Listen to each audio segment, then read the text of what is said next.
Fridge ACO का काम करने गया सऊदीया और वहां पे अपने ही कजन का कत्ल कर दिया। अस्सलाम वालेकुम जी, मैं हूं राव मुश्ताक अहमद और आज की स्टोरी जो है वो बड़ी बड़ी दर्द भरी है और हकीकत पे मबनी है। एक पाकिस्तानी लड़का अरसलान जो कि सऊदी अरब में गया था फ्रिज एसीओ का काम करने। यहाँ से गया काम करने, वहाँ किसी शॉप पे लगा, काम शुरू किया। काम शुरू करने के बाद उसको समझ आ गई काम की और वहाँ पे अच्छा काम चल पड़ा। चलने के बाद उसने वहाँ पे अपनी शॉप बना ली। अब काम ज्यादा होने की वजह से उसने अपने एक छोटे भाई को भी बुला लिया वहाँ पे हेल्प के लिए। छोटे भाई, दोनों भाइयों ने मिल के अच्छा काम किया। अपने गांव में वहाँ पे मकान वगैरह अच्छा बना लिया, कोठियाँ छोटियाँ बना ली, अच्छा पैसा कमाया। अब उनका एक कज़न भी था जो इनके साथ ही रहता था और यहाँ पे पाकिस्तान में इकट्ठे ही इनके घर भी थे। तो उसने कहा यार मेरा भी यहाँ पे हालात ख़राब है पाकिस्तान के कारोबारी, तो तुम मेहरबानी करो मुझे भी अपने साथ वहाँ सऊदी ही बुला लो, ताकि चलो मैं भी पीछे घर की 3 बहनें थी उनकी कफालत वगैरह भी कर लूंगा, शादियां वगैरह कर लूंगा और तुम्हारी तरह अपना मकान वगैरह बना लूंगा। खैर जी, उन दोनों ने, अरसलान ने और उसके छोटे भाई ने कहा चलो ठीक है, हम जब आप वापस जाएंगे वहां जाके तुम्हारी एडजस्टमेंट करते हैं। तो जब वो वापस गए उन्होंने कोई जुगाड़ वगैरह लगाया, वीजे वगैरह का इंतजाम किया और अपने उस कजन को भी वहां पे बुला लिया। कुछ साल, 2-3 साल उसने काम किया, काम समझ आ गई, काम अच्छा चलने लगा और पीछे वो भी, उनके भी हालात ठीक हो गए, वो भी पैसे भेजने लगे अपने घर पे। हुआ कुछ ऐसे कि उन्होंने एक बड़ी बिल्डिंग का ठेका लिया, कोई होटल टाइप था जहाँ पे बहुत सारे एसी वगैरह लगाने थे। तो तीनों ने सोचा चलो हम मिलके काम कर लेंगे, चलो अच्छा प्रॉफिट इसमें से आ जाएगा। तीनों ने काम पकड़ लिया, काम करने लगे दिल जमी से। अब वो जो पहले ऊपर वाली 3-4 मंजिल की जो बिल्डिंग थी ना, तो बड़े भाई ने कहा तुम दोनों ये कवर करो, मैं नीचे वाली बिल्डिंग कवर करूंगा। अब वो एसी लगा रहा था, जो उसका छोटा भाई था अरसलान का, उसने अपने कजन को कहा कि यार ये एसी है, ये तुम ऊपर लेकर जाओ, मैं आता हूँ। जैसे ही वो सीढ़ियों से ऊपर जा रहा था उसके हाथ से एसी छूटा और वो नीचे जो उसका कजन खड़ा था उसके सर में आके लगा। सर में लगते ही वो फौरन वहां पे ही जाँ बाक हो गया। वो फौरन से नीचे आया, उसको उठाया, बुलाया, लेकिन उस लड़के की डेथ हो चुकी थी। अब वो परेशान हो गया।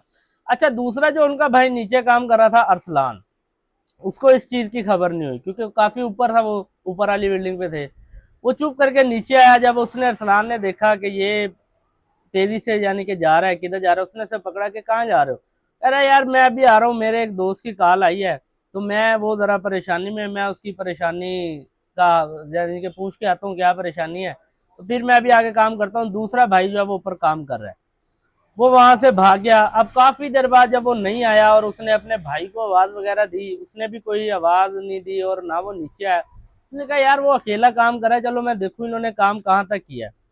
जब वो ऊपर जाके उसको देखता है तो वो तो खूनम खून, यानी कि सर से उसके खून निकला होता है और वो ठंडा हुआ है, यानी कि मरा हुआ है बेचारा। उसने फौरन से रेस्क्यू वगैरह बुलाई और यानी कि अस्पताल वगैरह लेके गए, तो उन्होंने कहा ये तो 2-3 घंटे हो गए, ये तो फोत हो गया, इसकी डेथ हो गई है। खैर जी, उसने वहां पे पुलिस कॉल की, पुलिस वगैरह आई, पुलिस को सारा वाकया बताया कि ऐसे ऐसे मेरा कजन था, वो इसको मार के चला गया। क्योंकि अब वो नीचे था, उसको पूरे वाकये का पता नहीं था, उसने ये समझा कि वो इसका कत्ल करके चला गया। खैर जी, पुलिस उसको ढूंढने लगी और वो भागते भागते जो था काफी दूर कहीं चला गया, यानी कि किसी और इलाके में चला गया। रात होगी, रात होने के बाद वो कहीं एक मोहल्ले में गया और वहां पे ही सो गया। अब वो सुबह जब अजानों का टाइम हुआ, वो एक अरबी अपने घर से निकला, उसने देखा एक ये बंदा सोया पड़ा है उसके घर के बाहर। उसने उसे लात मारी, उठाया और उठो भाई ये सोने की जगह और नमाज का टाइम है, चलो नमाज पढ़ो। खैर वो उसको उठा के उसने वहां से भगा दिया और वो वहां पे नमाज नमूज पढ़ के जब बाहर निकला बड़ा परेशान था। तो वहां पे उसे एक और सऊदी मिला, वो बड़ा परेशान था। उसने बताया उसको, सऊदी को, कि यार ऐसे ऐसे मेरे साथ वाकया हो गया और मैं बड़ा परेशान हूँ, हालांकि ये मैंने नहीं किया।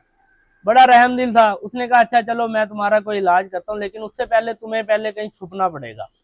वो उसको अपने साथ एक सहरा में ले गया जहाँ पे उसने बकरियां वगैरह, जानवर वगैरह पाले हुए थे। वहां उसे रखा, उसको तनख्वाह वगैरह का 800 रियाल तुम्हारी तनख्वाह होगी, तुम कुछ महीने साल यहाँ पे गुजारो, उसके बाद जब मामला ठंडा हो जाएगा फिर देखेंगे। तो खैर 6-7 महीने वो वहां रहा। उसके बाद उसको मोबाइल नहीं इस्तेमाल करने दिया, उसने कहा कि अपना मोबाइल वगैरह, नंबर वगैरह हर चीज़ बंद कर दो ताकि तुम्हारी लोकेशन ना किसी को पता लगे।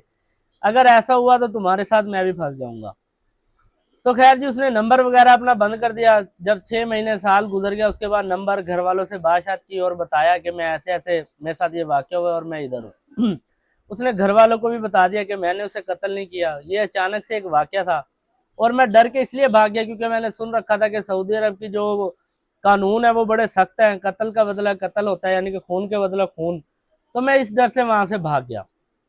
उसके बाद फिर यूं हुआ कि जो दूसरा वो सऊदी था, उसने कहा अब तुम्हारा कोई इंतजाम करते हैं तुम्हारे कज़न के साथ और उसके कोई तुम्हारी मुलाकात करवाते हैं। लेकिन उससे पहले उसकी माँ ने जाके वो दूसरा जो कज़न था उसकी माँ को सच बता दिया और सच बताया और वीडियो कॉल पे उससे बात की और उससे कहा कि ऐसे ऐसे मेरा बेटा कसूरवार नहीं है। उसने कहा अच्छा चलो ठीक है, मैं उससे एक बार मिलूंगा, आप मुझे उसका पता बताओ। तो उसकी माँ थी, उसने भी यकीन कर लिया भाई ठीक है मेरा बच्चा बच जाएगा। उसने उसका पता बता दिया। जब वो वहां पे उसे मिलने गया और उसने देखा कि वो जानवरों की देखभाल कर रहा है, जानवरों के साथ चारा वगैरह उन्हें डाल रहा है, वो गाड़ी से उतर के उसके पीछे दौड़ पड़ा। जब वो जैसे ही दौड़ा, वो लड़का सहरा का आदी था, सहरा में रह रहा था काफी अरसे से, वो भाग के वो बड़े सारे ऊपर टीले पे चढ़ गया। चढ़ने के बाद उसने कहा यार मैंने तुम्हारे भाई को नहीं मारा, मेरी बात एक बार सुन लो, उसके बाद जो तुम कहोगे वो होगा।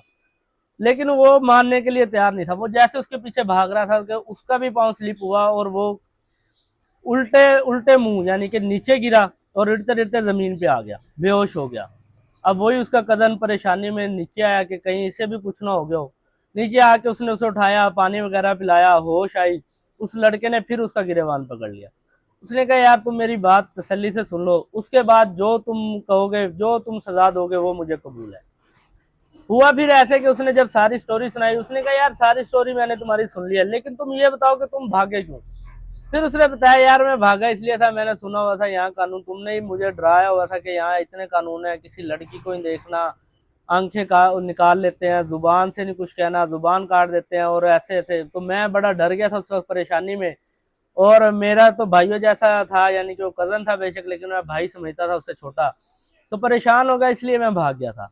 खैर जी, उसने कहा अच्छा चलो कुछ करते हैं। उसने उसको लिया, उस जो जिसके पास रह रहा था उस सर्बी को साथ लिया, वो थाने गया। थाने जाके कहा कि ये जो ऐसे ऐसे कत्ल मैंने मुकदमा किया था ये खत्म कर दो क्योंकि इसकी हकीकत मुझे पता लग गया और वो जो मेरा कजन है वो बिल्कुल बेकसूर है। खैर जी, वो मामलात वगैरह उनके वहां पे ही खत्म हो गए और वो सुलह सफाई से सारे मामला सेट हो गए। वो जैसे ही उसने कहा मैंने पाकिस्तान जाना है, मेरा यहाँ दिल नहीं लगता क्योंकि मैं बड़ा शर्मिंदा हूँ कि मैं एक अपने यानी कि भाई और जैसे कजन को कत्ल मेरे हाथ से हुआ है और मैंने इतने साल तुम्हें गुमराह भी रखा। वो वहां से फिर वापस पाकिस्तान आ गया। पाकिस्तान आके दोबारा अपना वही जो रोजी रोटी करने लगा और वो सारा निज़ाम वैसे उसका सेट हो गया। तो आज की स्टोरी का मकसद ये है कि परेशानी इंसानों पे आती है, लेकिन उस परेशानी को हौसले से आप हल करें और बेहतर है कि अगर ऐसी कोई बात है तो आप अपनों से पहले शेयर करें। आपको ये स्टोरी कैसी लगी कमेंट बॉक्स में लाजमी बताइएगा और मुलाकात होगी नेक्स्ट किसी ऐसी स्टोरी के साथ। दुआ में याद रखिएगा। अल्लाह हाफिज़।